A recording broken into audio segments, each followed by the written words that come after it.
दस पुत तेरा है डाउन कास्टों चंगा भला हसदा सी बाउन कास्टों आ जेड़े दरवाजे विच बोल चंगी खड़े आ मैं चंगी तरह जानदा आ कौन कास्टों कुछ इत्थे चांदी चमकाउणा चाहुंदे ने कुछ तैनूं फड़ थल। नमस्कार सभी को। आज अपन फिजिक्स के अंदर सेल के बारे में पढ़ते हैं। सेल क्या होता है आपने नाम सुना होगा, कई बार आपने देखा होगा। ये जो डिवाइस आप देख पा रहे हैं ये सेल है। इसके अलावा भी कई प्रकार के सेल होते हैं। तो सबसे बेसिकली अपन बात करें कि सेल क्या होता है, तो सेल एक उपकरण या एक डिवाइस होता है जो केमिकल एनर्जी को इलेक्ट्रिकल एनर्जी में चेंज करता है। बात समझ पा रहे हैं कि सर सेल एक डिवाइस होता है, एक उपकरण होता है, और ये उपकरण करता क्या है, ये उपकरण केमिकल एनर्जी को इलेक्ट्रिकल एनर्जी में चेंज करता है। बात समझ में आई कि वह उपकरण जो रासायनिक ऊर्जा को विद्युत ऊर्जा में परिवर्तित करता है, रासायनिक ऊर्जा को किस में परिवर्तित करता है, विद्युत ऊर्जा में, वो उपकरण आपका क्या कहलाता है, सेल कहलाता है। बात समझ में आई। नेक्स्ट अपन सेल के बारे में कुछ और चीज़ें पढ़ेंगे। तो उसमें फर्स्ट चीज आती है सेल के बारे में विद्युत वाहक बल। इसको कहा जाता है इलेक्ट्रोमोटिव फोर्स, या शॉर्ट में अपन बात करें तो इसको कहा जाता है EMF। समझ पा रहे हैं।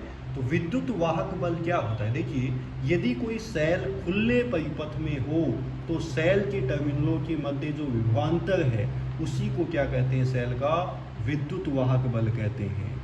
खुले परिपथ का मतलब क्या है, हमारे पास कोई सेल है जो खुले परिपथ में, इसका मतलब क्या है कि ये जो सेल है इससे अपन कोई धारा नहीं ले रहे। यदि इस प्रकार का हमारे पास कोई सेल है जो खुले परिपथ में, अर्थात कहीं भी जुड़ा हुआ नहीं है, अर्थात इस सेल से हम कोई भी धारा नहीं ले रहे हैं, तो ये जो सेल है वो क्या है, खुले परिपथ में है। यदि सेल खुले परिपथ में है तो सेल के टर्मिनलों के मध्य जो विभवांतर है उसी को क्या कहते हैं, सेल का विद्युत वाहक बल कहते हैं। समझ में आई बात कि सेल अगर खुले परिपथ में है तो इस सेल के सिरों पर जो विभवांतर होता है वो ही क्या कहलाता है, सेल का विद्युत वाहक बल कहलाता है। देख लो ये हमारे पास सेल है। अब चेक करते हैं ये जो सेल है वो खुले परिपथ में है, किसी भी सर्किट में नहीं जुड़ा हुआ, इससे अपन कोई भी धारा नहीं ले रहे, तो ये सेल क्या है, खुले परिपथ में। अब देखो यदि अपन इस सेल के सिरों पर विभवांतर नापते हैं तो वो ही इस सेल का क्या कहलाएगा, विद्युत वाहक बल कहलाएगा। देखो विभवांतर कैसे नापते हैं, तो ये हमारे पास एक डिवाइस है जिसको अपन मल्टीमीटर कहते हैं। मल्टीमीटर की सहायता से अपन इस सेल का विभवांतर नापेंगे।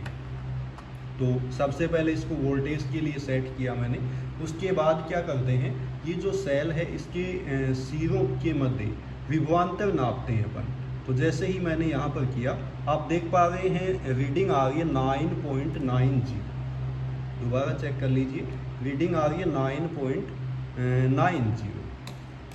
तो यहाँ पर जब सेल खुले परिपथ में है तो इस सेल के लिए विभवांतर आया आपका 9.90। ये जो विभवांतर है वो ही क्या कहलाता है, सेल का EMF कहलाता है, विद्युत वाहक बल कहलाता है। बात समझ में आई। अब देखो एक और सेल है मेरे पास, ये सेल है, ये किसी बल्ब से मैंने जोड़ रखा है, यहाँ पर एक स्विच लगा हुआ है। फिलहाल के लिए स्विच बंद है। स्विच अगर बंद है तो इस सर्किट में कोई धारा प्रवाहित होगी क्या, सर इस सर्किट में कोई धारा प्रवाहित नहीं होगी।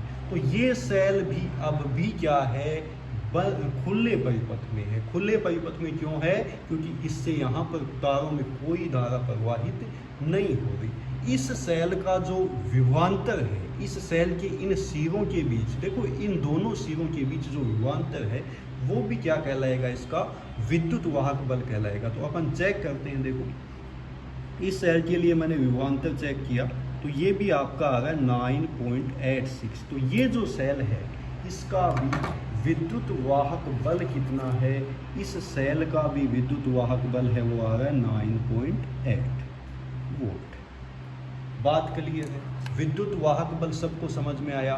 क्या होता है कि यदि कोई सेल खुले परिपथ में है, खुला पड़ा है, या उस सेल से हम धारा नहीं ले रहे हैं, तो उस स्थिति में दोनों टर्मिनलों के बीच का जो विभवांतर होता है वो ही क्या कहलाता है, उस सेल का विद्युत वाहक बल कहलाता है। बात समझ में आई। नेक्स्ट, सेल के अंदर एक और चीज होती है जिसको हम बोलते हैं टर्मिनल वोल्टता। ध्यान से देखेंगे टर्मिनल वोल्टता क्या होती है। ये जो टर्मिनल वोल्टता होती है इसको अपन कैपिटल V के द्वारा व्यक्त करते हैं। देखो, जब सेल बंद परिपथ में हो, बंद परिपथ का मतलब क्या है, जो स्विच सर्किट में लगा उसको हम ऑन कर दें, या यूं कहें जो सेल हमारा है उससे हम धारा ले रहे हैं, तो उस स्थिति में इस सेल के टर्मिनल के ऊपर यदि अपन वोल्टमीटर लगाकर विभवांतर नापते तो यही विभवांतर उस सेल का क्या कहलाता है, टर्मिनल वोल्टता कहलाता है। देखो समझते हैं इस चीज़ को। मान लीजिए ये मेरे पास कोई सेल है, इस सेल से मैंने क्या किया है, एक एलईडी लाइट है जिसको अपन प्रतिरोध समझ सकते हैं, एक तरह से ये अपना बाह्य प्रतिरोध है, इसकी जगह मैंने एलईडी लाइट लगाई है। और इस सेल इस स्विच को जैसे ही हम ऑन करते हैं तो देखिए एलईडी लाइट जल रही है ना, एलईडी है वो अपना जल रही है। तो यहाँ पर जैसे ही स्विच को ऑन किया, सर्किट है वो क्या हुआ, कंप्लीट हो गया, सर्किट है वो क्लोज हो गया, और क्लोज हो गया तो इन तारों में क्या प्रवाहित हो रही है, धारा प्रवाहित हो रही है। तो इस स्थिति में अपन सेल से धारा ले रहे हैं। जब अपन सेल से धारा ले रहे होते हैं उस टाइम पर इसके टर्मिनलों के मध्य जो भी विभवांतर यहाँ पर होगा उसको क्या कहा जाता है, टर्मिनल वोल्टता कहा जाता है। तो जब हम सेल से धारा ले रहे होते हैं उस केस में यहाँ पर इन टर्मिनलों के मध्य जो भी विभवांतर है आपका, उसको हम क्या कहते हैं, टर्मिनल वोल्टेज। तो जैसे ही हमने देखा, जैसे ही स्विच को हमने ऑन किया तो विभवांतर जो आया वो आया कितना, 9.25।